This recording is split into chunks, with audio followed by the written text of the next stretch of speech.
We're here again doing another program for Armstrong entitled My Dog and Me, and this is going to be on another aspect of first aid for dogs. And with us today is Joan Heverly, who's from, I forget, New Wilmington. New Wilmington, and she's going to be talking to you and introducing to you her dogs and telling you some important information on first aid for dogs. Thank you. Thank you. All righty, let me introduce today. I have Reno here today. He is a 6-year-old Australian Shepherd. And over there I have Oki, who is an 11-year-old German Shepherd.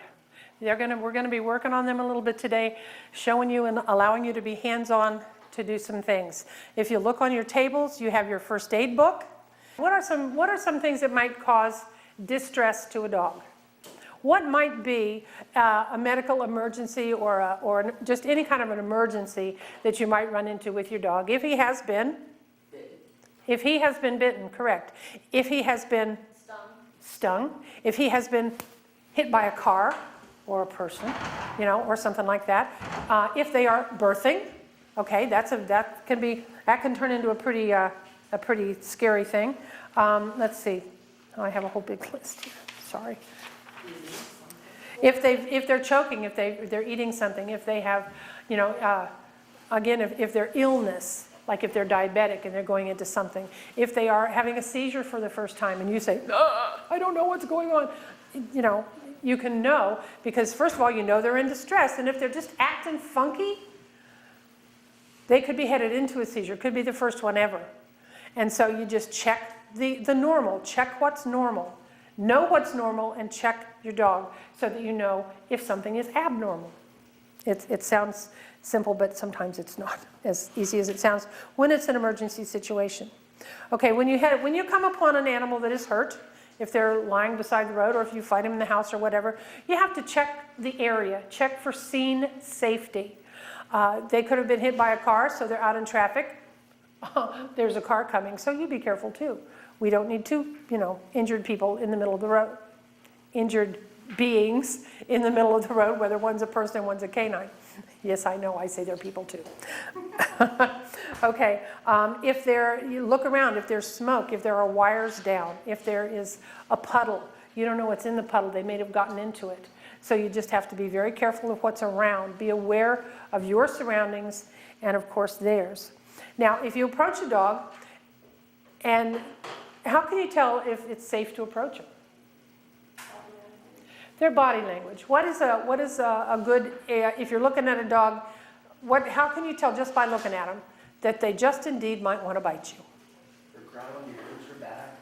Their ears are back, sometimes flat against their head. If they're growling, although growling can sometimes not mean that, but it's a good indicator if combined with other things. What else? Their tail, hair stands up. Right, if their hackles are up. Basically, from here to the end of the tail and up, you can tell that they are you're pretty likely to get bitten if you approach them.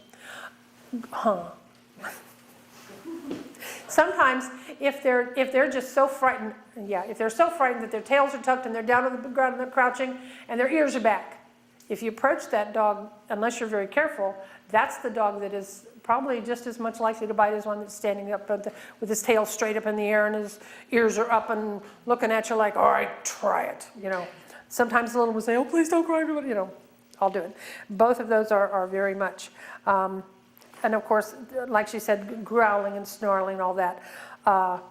So if you can approach the dog, do so with your slip lead in your hand, which I will, can I borrow one of these? Thank you.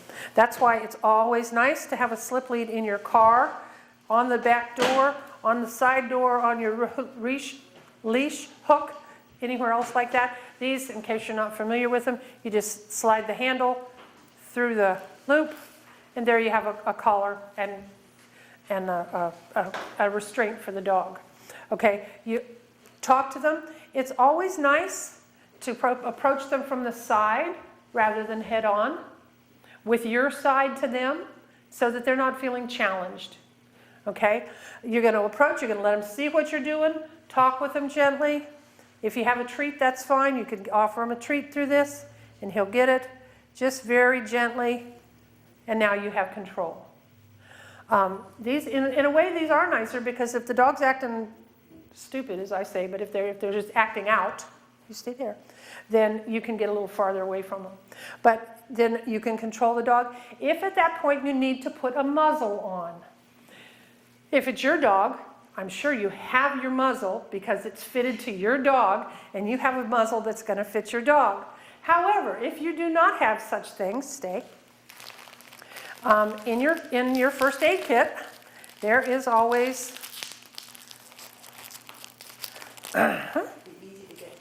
yes, these easy bandages here. Although right on the top of your kit there is a stocking, and a stocking works just fine.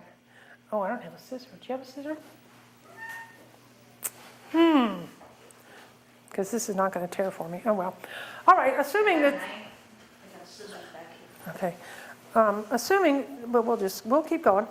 Assuming this is only an 18-inch piece of gauze, what you're going to do is put a little single knot in it right here. You're going to make a nice loop. Okay, thank you.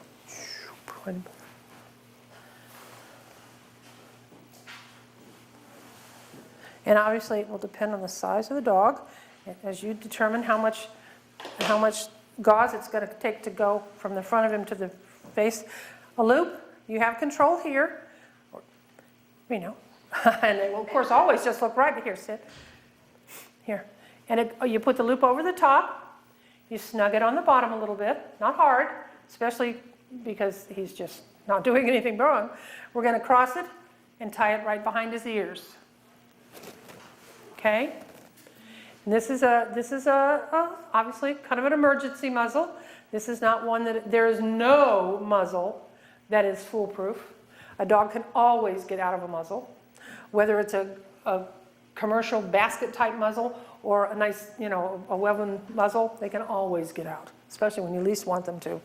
Okay, and you can make it a little tighter up here. I didn't on him just because I don't want him to hate it and be afraid.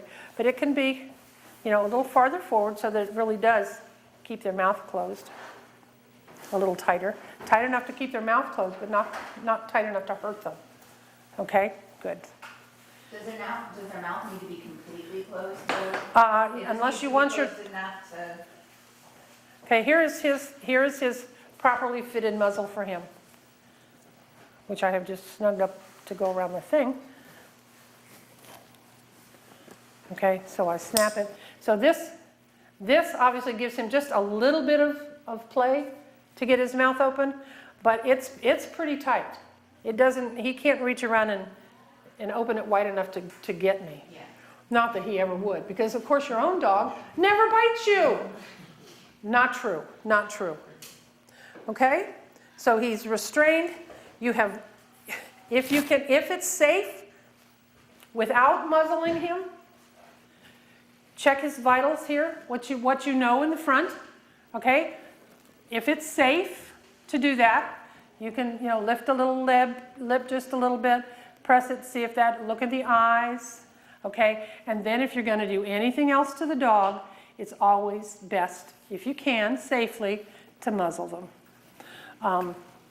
It only takes you getting really badly bit once to not ever want to touch a dog again, to help them when they're hurt. And so if you protect yourself, then they're protected too, because we're not responding, we're not reacting, we're responding to the dog. Okay, so then we're going to, you've checked the scene safety, you've restrained the dog. If it's a small dog, you can use a blanket like this or a towel or something to put over top of them and just physically hold them and restrain them. Obviously, it's a bigger dog, you need to have a handle on them. And this is just a handle. Good boy. All right, here, we'll take this off for right now.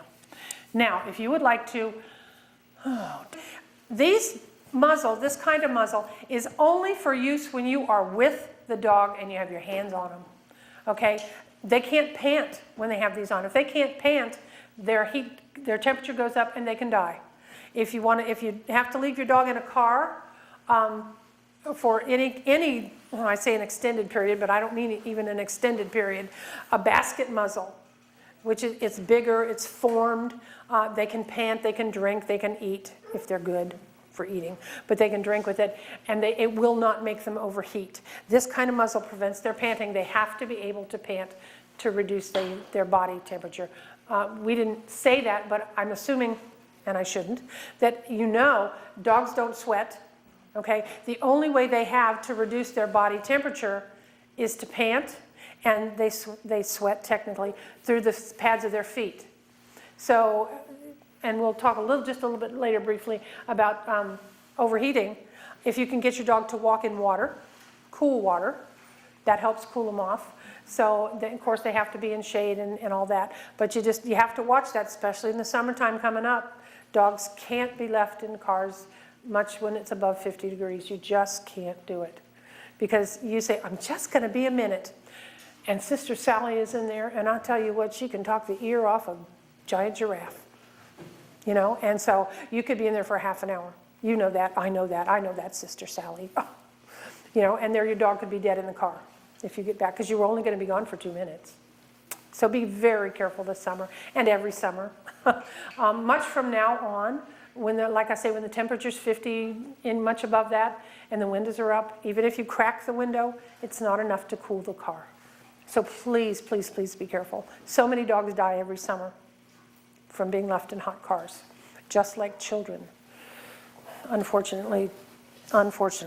Okay, we have restrained, we have captured, we have done that, we have muzzled, we have, another situation, if you do not put a muzzle on the dog, if they're coughing, if they're vomiting, or if they're having trouble breathing. Those 3 things tend to kind of inhibit there. Okay, we're going to move on now to a new thing. If you come up to a dog and there's an emergency, either the dog is conscious or they're unconscious. Okay? If you come up to a conscious dog, these that are relatively alert, you can tell they're breathing. Since they're alert like this, you can tell their heart is beating. Then you can go on to your examinations. Do their whole mucous membrane thing, their capillary refill. Check for bleeding and obvious signs of trauma. Dogs are very good at hiding pain. Some dogs. Some dogs scream if you know. But anyway. So check the dog for bleeding, because that, or a broken bone or something, because that is going to be the next thing that's going to be causing the problem for them usually. So you check for their airway if they are conscious. Then if they're panting, their breathing is obviously right, is good. Their airway is open, because we do the ABCs, just like in dogs, like we do in people. Airway, breathing, and circulation. Okay, their airway, their throat is open. Their breathing is their panting or their breathing, and their circulation is their heartbeat. So you check the heartbeat, the pulse, and all those things to see how they're conscious and all that.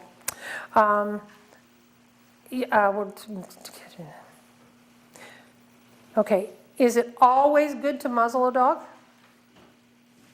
Correct, it is not. Unless there is a counterindication, it's always a good idea. Because if he looks pretty normal, but if he's in pain, if she's in pain, if I do hit that wrong place on her ear, she wouldn't, I won't say she won't bite me, because she's a dog, and dogs will bite. But if I get a place that she looks perfectly normal, and I say, oh yeah, it's okay, I could just go ahead and pokey-feely, not a good idea. Muzzle her first if you think there's something wrong, because you may hit the place that she can get down here. Good girl. Come on. Yeah, I got her. That's a good girl. Oh, good girl. Yeah, he's fine. Him too, Mommy? Can he play too? No. So you want to, you can, before you proceed with the examination, then muzzle him. It doesn't hurt.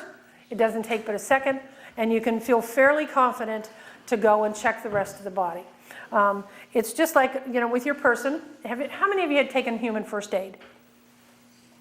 Okay, if you haven't, please do. It's always a good course to have. whether it's Red Cross or Heart Association or anywhere like that. Take a people first aid course. Because you just, when you've already checked the face, you've checked the mucous membranes, you've checked her eyes, then you go back, you check the neck, doesn't see, he's going like this all the time, doesn't seem to hurt him, then you go back to on farther towards the back, and then you work that way. If the dog is not breathing, but has a heartbeat, the dog's not dead, okay? He just needs help to start breathing again. And I'm not going to do that with these guys because you don't breathe into dogs that are already breathing. And I didn't have access to mannequins. They do have canine mannequins. Her cue, her thing for sit is sit. We don't go like that because she doesn't know what her butt is. And when I had a treat, when I was first training her, I had a treat, I put it on her nose and lifted it up. So that's a very natural motion. So that's her cue for sit. So if you're going like that and she's not, then you know why, because she's, I don't understand, please. Anyway, that's just a little side thing for her. Every dog is different. So know your dog.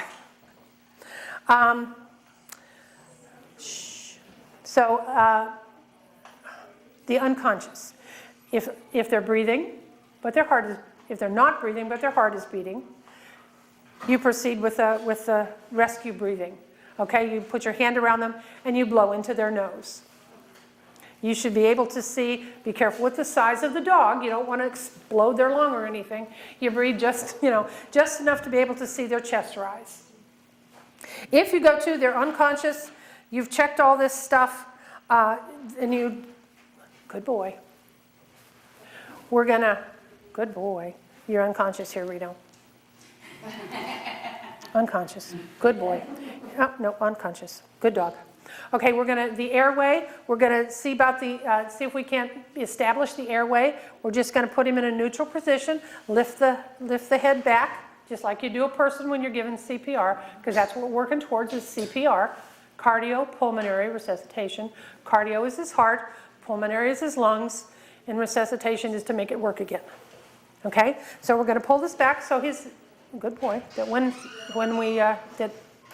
we can make sure his airway is clear. Nope, you're fine. Good, nope. Stay. You're unconscious. Oh, did I forget to tell you? Okay, the place you're gonna do compression, I'm not gonna do any compressions on him because he's a living dog and his heart is beating, thankfully. But I have checked it, and that's how I know it's not, because I've checked for his pulse. Okay, right behind his elbow. And are you on the right side? On the left side? He should be on the other side. He should be on his right side, so you have access to the heart a little more easy. But that's all right, I'm not gonna turn him over. You're gonna put your hand here, and with the heel of your hand, you're gonna compress his chest. Okay, we're gonna give 5 rescue breaths. Just relax, I'm not really gonna breathe on you. And then we're gonna do chest compressions. Again, we're not gonna do that here. In your book, there's a very good video segment on it there. So please, by all means, read or see your videos. Watch your videos. They're cool. You stay right here. You're fine. Okay, so that's kind of all we're going to do about this CPR. Now we're going to talk about choking. That's another emergency situation. Okay, what can they choke on? Raw hides. Chicken bones. Any kind of a bone. Balls. Yes, very good. Fiber. They can choke on almost anything that they can get in their mouth. Squeakers in the toy. Any kind of a thing like that. So when they are choking, what are some indications of choking? Coughing. They're not going to go with their front feet. Cough. They're just not. If they're trying to cough, because if they're actually coughing, they're not blocked. If a person is not right, they'll scratch at their mouth. At their muzzle. They will, if their gums are turning white or blue, that's a real good sign. If they're pawing, if they're struggling, you can, sing that they're gasping for breath. Okay, those are indications that they're choking. And you have to make sure when you're buying toys for your dogs that they are bigger than can go down his throat. I wouldn't use, this kind of a bouncy ball for this dog. Mm-mm. It's hard. We have different sized dogs in our house. We have an 8-pound Shih Tzu And we have a 65-pound whatever this is, German Shepherd, golden retriever. Sorry, honey. We did have golden. Well, we did have a golden. Yeah, that I would take in a heartbeat. But we did for 17 years, so forgive me. But you have to size your toys appropriate to the size of your dog. And rawhide, pig ears, all that kind of stuff that are going to get soft when they're chewed on are just really not good toys for dogs. They're not. First of all, they are icky to touch. Second of all, when they can chew off a hunk of them, and it can lodge just like a piece of balloon over a child's throat, can lodge and block. Dogs tend to guard them more like it's really food as opposed to just a toy, because it is food. Okay, so you just be careful with rawhide, unless you are right there with it, the dog that is. Don't let them have it.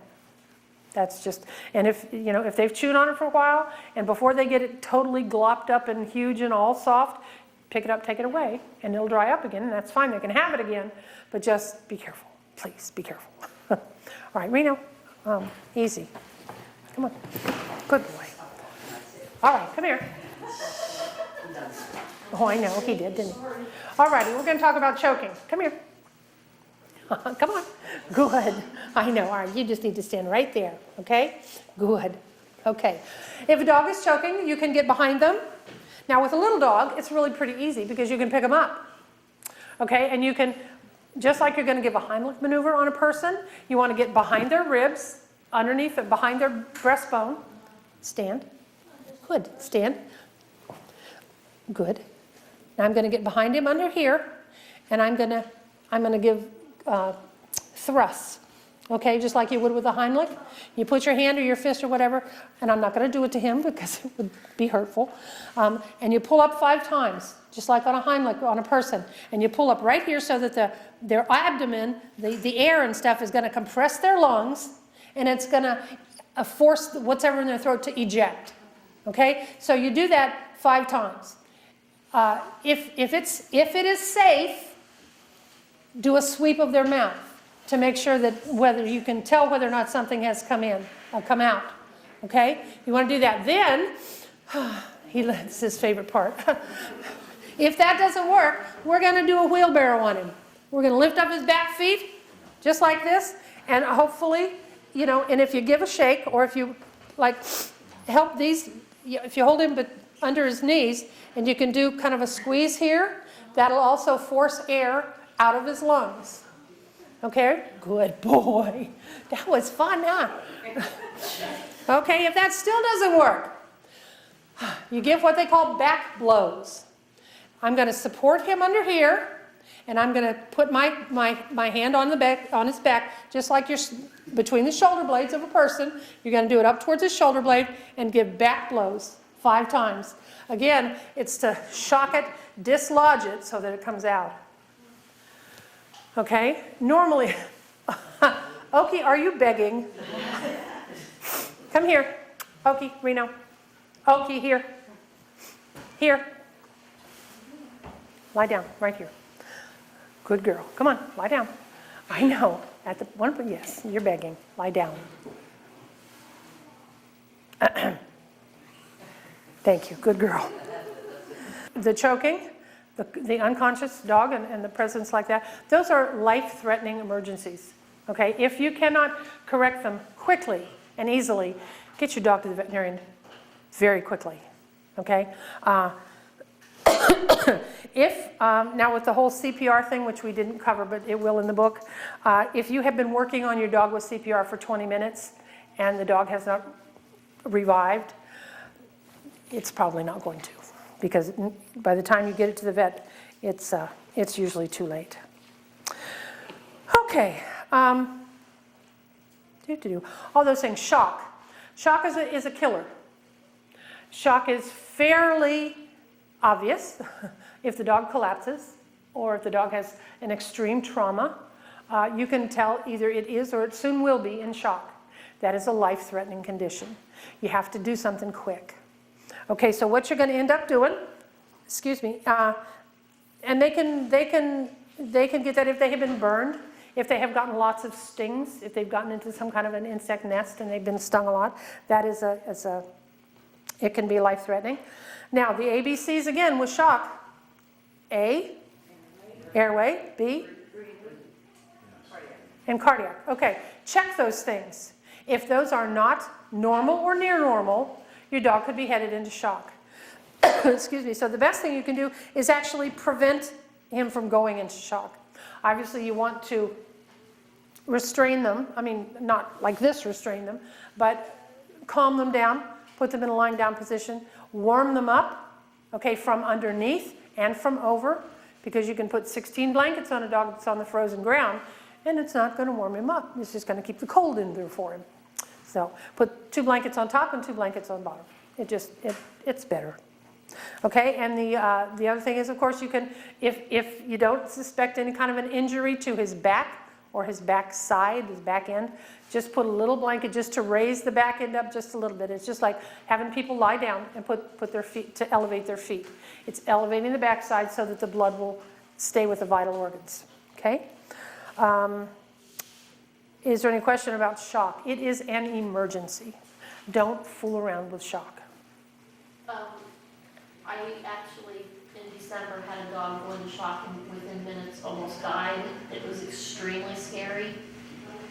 Thank goodness I was pulling into the vet when he collapsed. His gums were blue, and that's why you should know the color of your gums, dog, because the gums will turn white or bluish white if all the blood is pooling.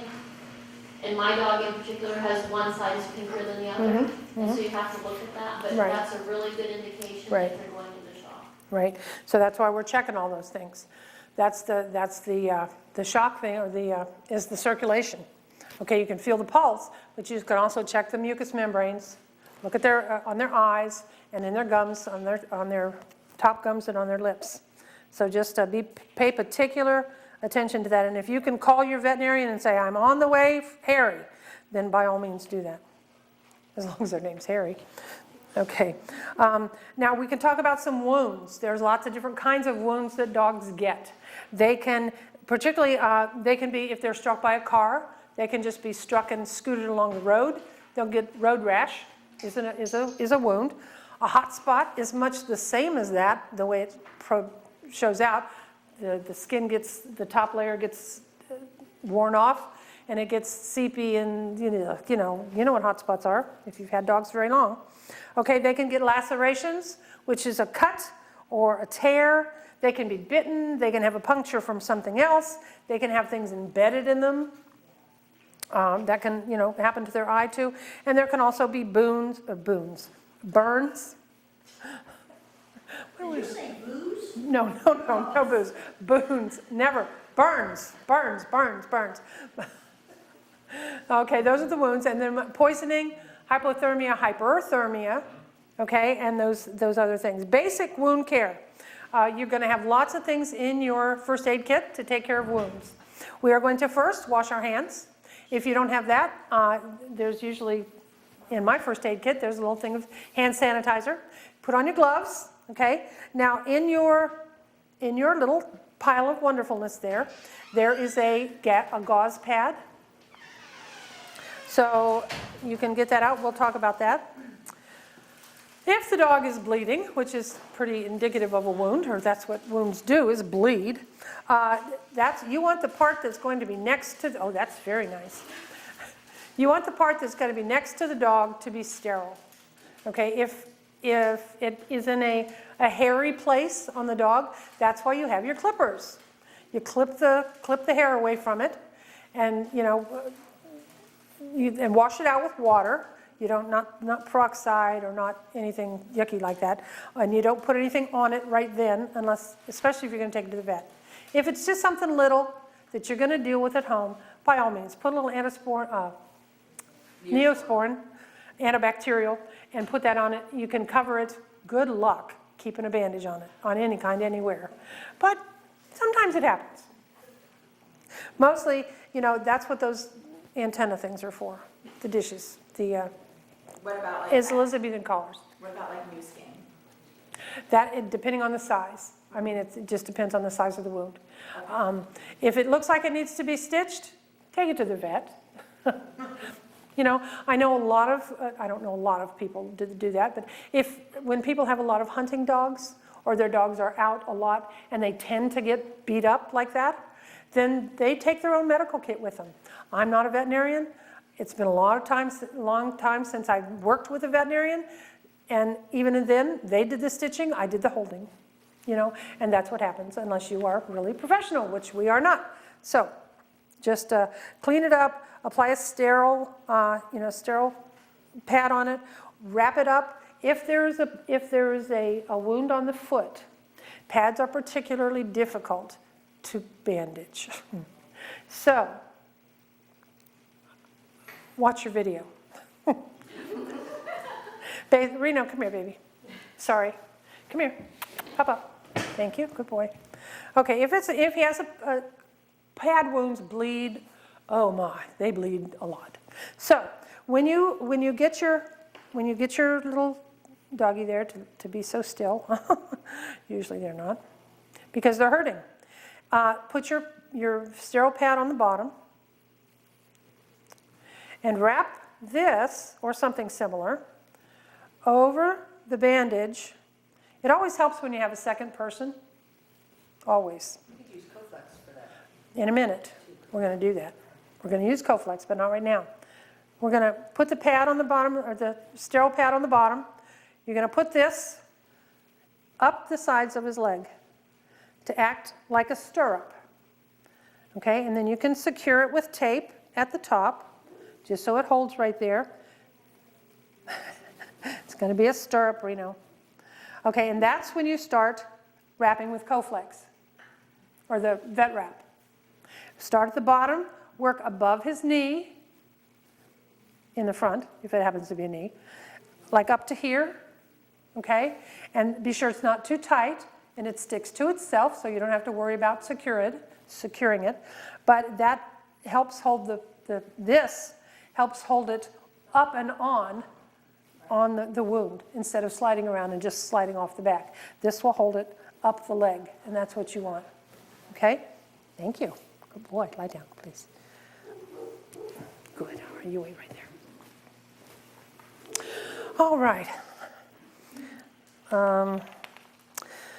Okay, we had, that was a pad. Now, if it's up on his side or up on his shoulder, you can shave the hair, flush it with water. You don't have to put soap or anything, caustic on it like that. You wash it carefully. If you have saline solution, by all means use that. If it's serious, there's two kinds of bleeding: arterial bleeding and venous bleeding. Arterial is squirt, squirt, squirt. Every beat of the heart, the blood comes out. Those are pretty serious. You can use, if it's bleeding badly, you use direct pressure, right? Now, with direct pressure, once you have put your bottom layer on, you don't take it off. You keep putting layer after layer after layer on top. Two reasons. First of all, you don't disturb it once the blood has started to clot, which you want it to do. And second of all, when you get the dog to the vet will be able to tell how much it's bled. If it is bled, if you just have one pad on and you've taken everything and there's just this many on there, the vet looks just says, it's not bleeding bad. But if you have a pile of them this thick, one of them which is a Turkish towel, and it's all soaked with blood, he's going to know that the dog is really in trouble. So leave on there what you've put on there. It sounds silly, but that's what you need to do. A vein bleed is much slower, will much more likely be able to be stopped by direct pressure.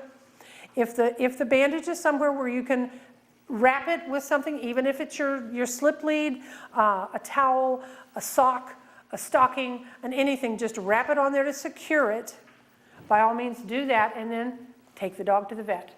If it's bad enough to, especially if it's an arterial bleed, you got to get the dog to the vet. If it's bleeding profusely and it's just a vein bleed, you still need to get him to the vet, but there's not, excuse me, quite the level of urgency with that. There are pressure points that the dog has, the direct pressure, in order to reduce the ferocity, I guess, of the bleeding.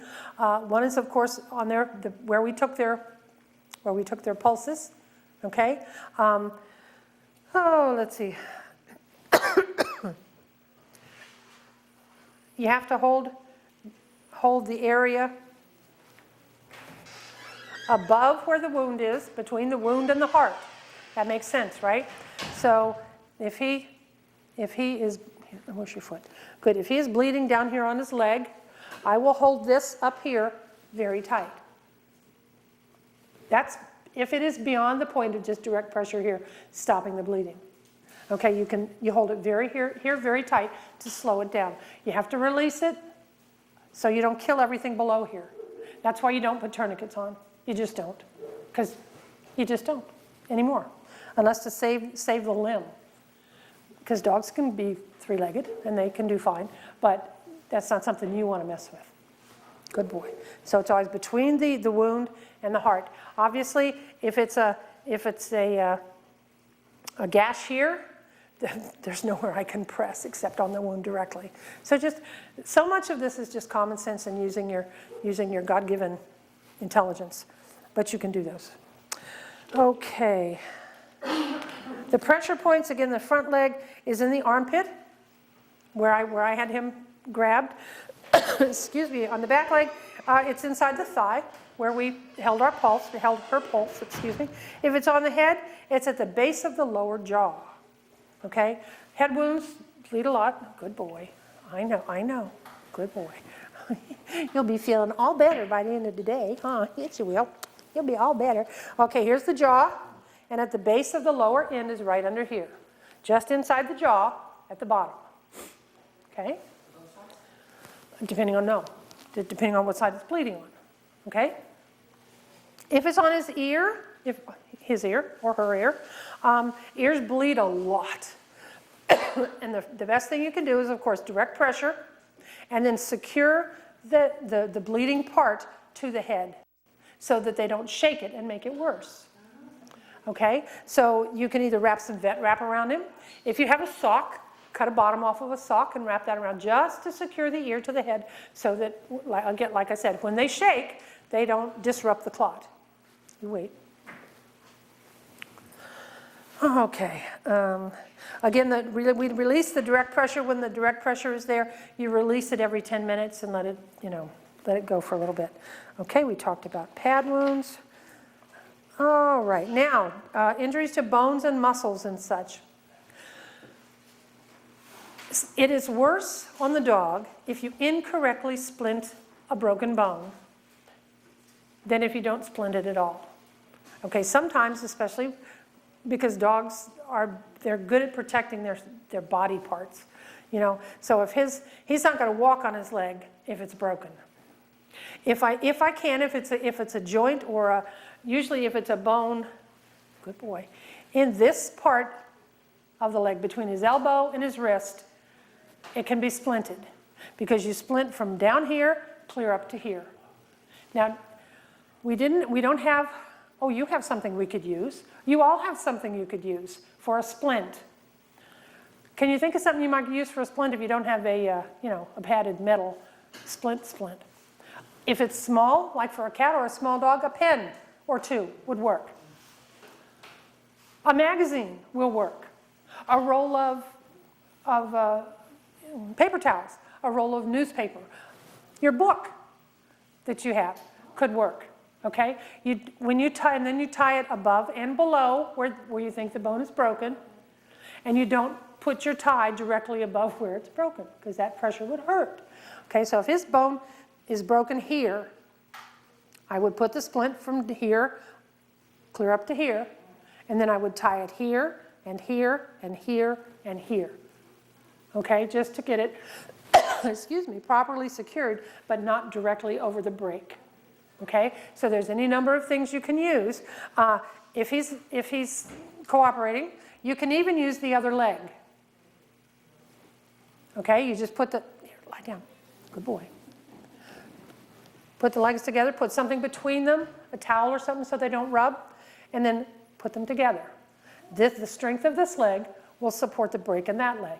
Obviously, then you're going to have to carry the dog. So I wouldn't tie legs together on a 90-pound dog because I couldn't move him. That's just me.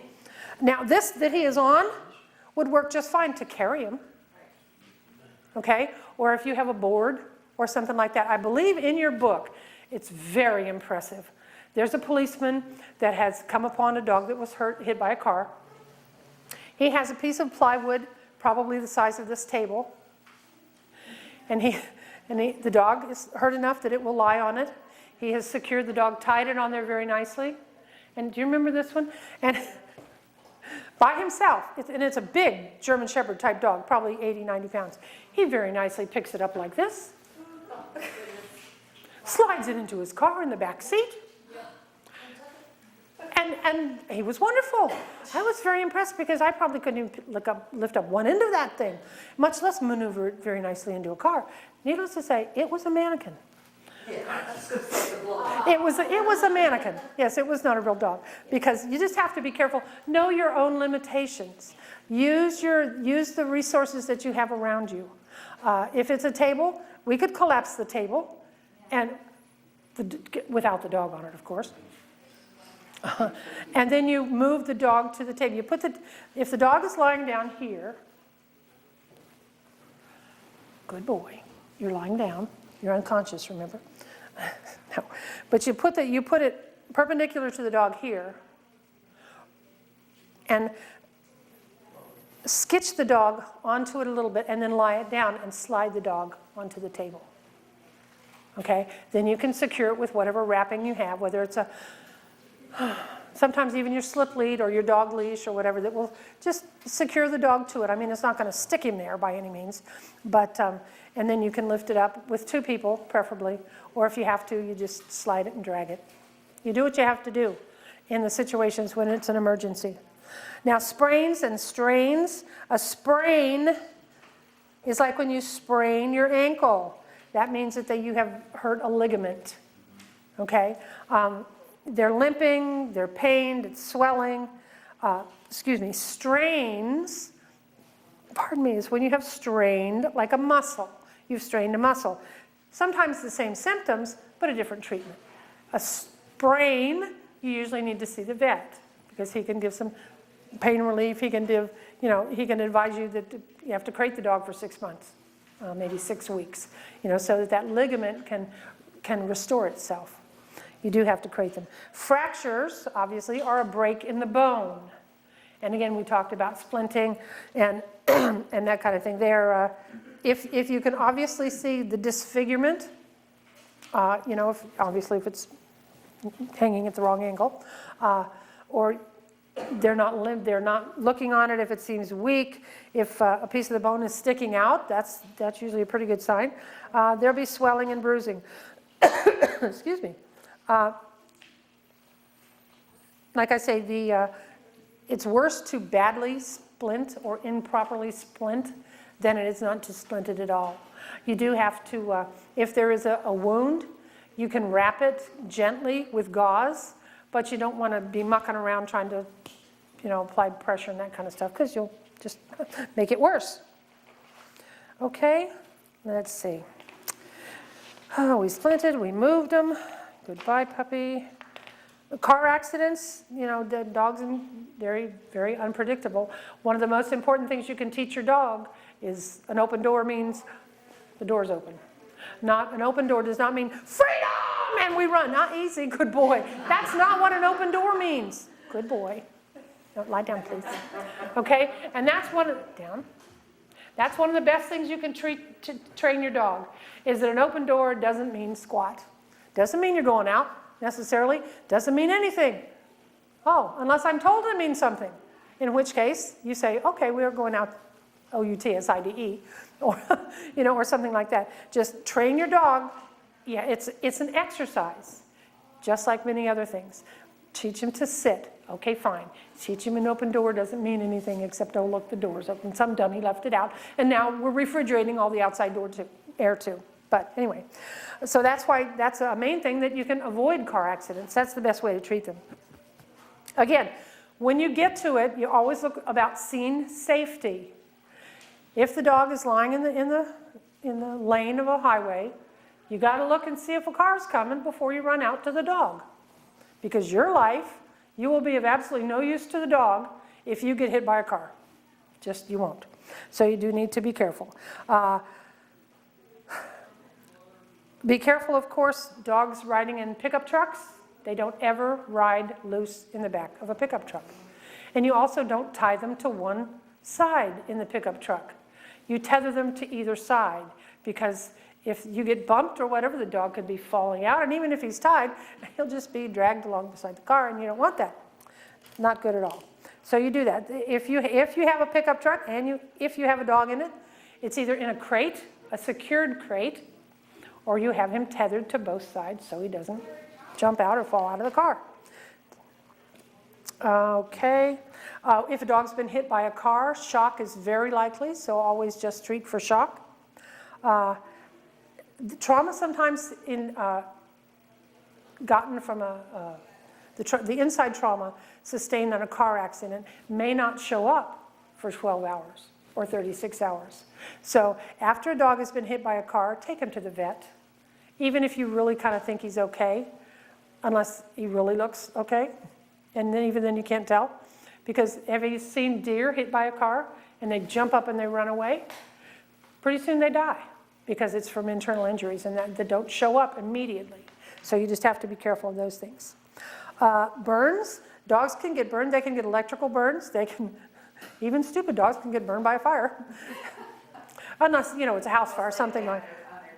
Yeah, right. So the best way to treat a burn is with cold water. We don't put butter on it. We don't put Vaseline on it. We don't put lard on it. We don't put anything like that. We put cold water on it. Okay, if it's bad, take it to the vet, and the vet will tell you if it needs further treatment. But the best thing you need to do is get the heat out of the wound. The best way to do that is to put cold water in it. Not ice water, but just cold water. Okay, if the dog or cat has been burned over a large part of his body, don't immerse him in cold water. That'll immediately put him into shock. Okay, you just put it on the spots that are worse, or just dribble the cold water on it. Wet a towel and then just let it wring out over it, over the burn. If they have, you can sometimes tell if they have burns around their mouth, that they have been chewing on electrical cords. So just be careful. Baby proof. He's my baby. He's the youngest in the house of mine. So we don't have cords laying around. You secure them with zip ties or with in cables. If you know you're going to have a lot of cables running, a little piece of PVC pipe. Put it in PVC pipe. You can paint it any color you want it. Next to it can be, it'll match your living room, the pink bedroom or whatever, just to protect from things like that. There's 3 different types of burns. The 1st degree, 2nd degree, 3rd degree. Obviously the 3rd degree is the worst. And the 1st degree is sometimes just reddening like a sunburn. 2nd degree is blisters. Shh. And 3rd degree is a deeper tissue. Sometimes there's dead tissue on the top and you can tell. And all except maybe the most minor burn needs to go to the veterinarian. That's just the way it is. Again, the shock, the electrical shock, any kind of shock, the shock stuff like that, it is very down. Very likely to lead to shock, so protect them from that. Keep them warm, keep them calm. Check their vitals, their ABC, check all those things. Because again, know what's normal. Know what your dog's around its face looks like. Sometimes I just stare at my dogs. It looks a little odd, dog. And then you go and investigate, because they may have gotten into something that you didn't know about that's minor now, but if you don't take care of it now, it could get to something major later. Know your dog and be prepared for that. The immediate care that you give a dog or a pet or a kid or whoever, the immediate care that you give them right after the trauma is so important. The faster and more effective the care, the less likely they are to have an extended or a severe outcome, which is obviously not what we want. In most cases, for a lot of these things we've been talking about, you need to take the dog to the vet, because we're not a vet. Still not. Okay, is it better to use a saline solution or soapy water to clean a wound? Always saline. You never know. The dog might be allergic to the fragrance in the soap. You just never know. So just water is always better.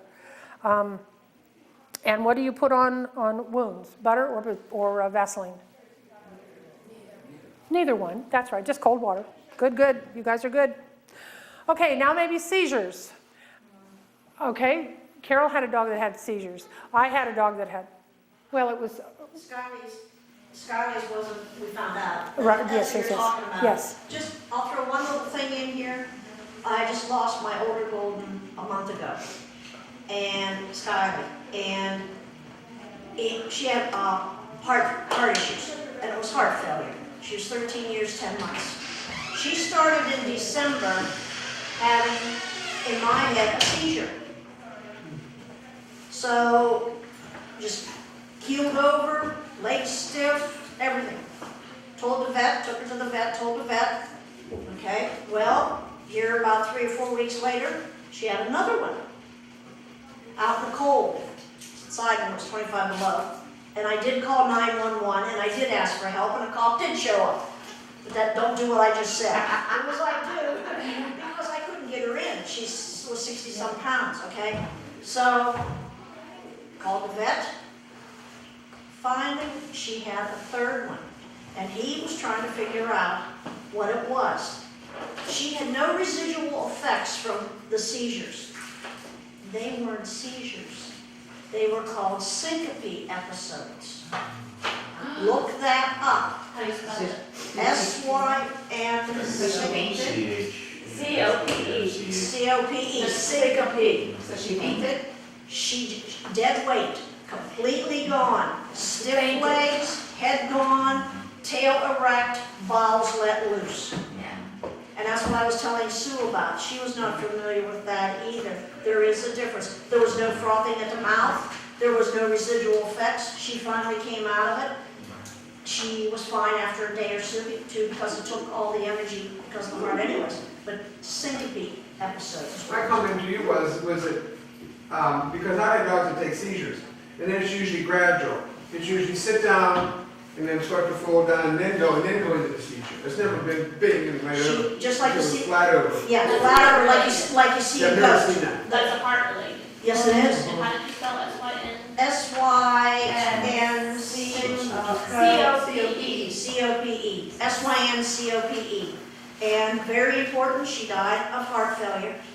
Her heart just gave out. And after all, I mean, I really took care of her and everything like that. And she was on heart medication. They were not seizures. Know the difference. Amazing. That's my 2 cents. and Carol did the stuff that was right. When the first time she had her, she, said, oh my goodness, she named it, she noted it, noted how long it was, what happened, excuse me, and you can look through one. If the dog has another one, again, you note the date, you time it, you write down what happened, what the dog did, and call your veterinarian, which she did. Veterinarians are not infallible.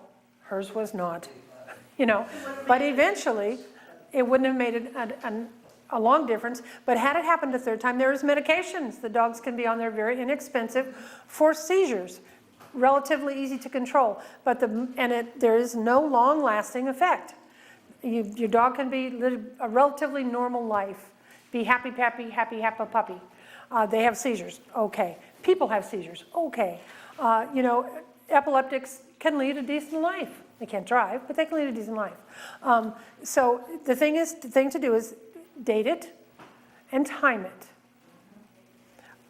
Report it to your veterinarian, and then they will go from there.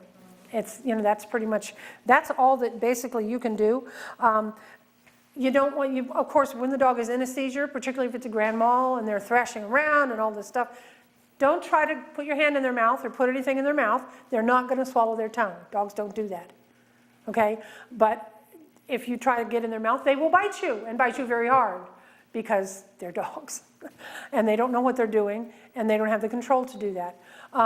And just protect them just like a child or an adult. Having a seizure, you move things away from them until they're done.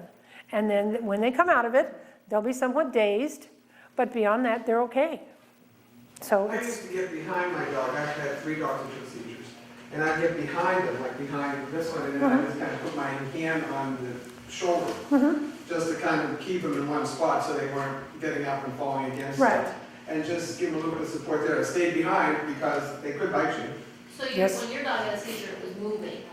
Oh, yeah. Oh, yeah, they thrash and they, Mine were But brand if new. they just tip Yeah. over and they're stiff, that might be syncope. Right. Because I had one just tip over and she didn't thrash or drool or anything, she just tipped over and got stiff. Mine, collie at 90 pounds did grand mal. And yeah, they were bad. I mean, and I knew they were coming, and I'd wake up at night and there would be this face right here. And as soon as he started that stuff with me, I said, oh, Jesus, here we go again. And within about 15, 20 minutes, we would have the first seizure. How long do they last, Sue? I would Until have they're last over. anywhere, yeah, till they're over. Maybe, to me, I think they lasted about 7 hours straight. But in reality, I think they were probably about 2 minutes or so, Yeah. something like that. It So- seems like the longest day of your life. But I had one dog that took 4 in a row. So it's basically the same amount of time as it is for a human seizure?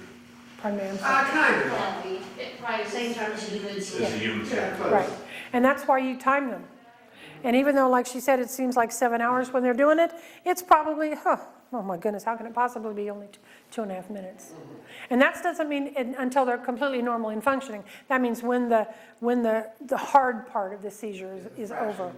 Yeah, yeah.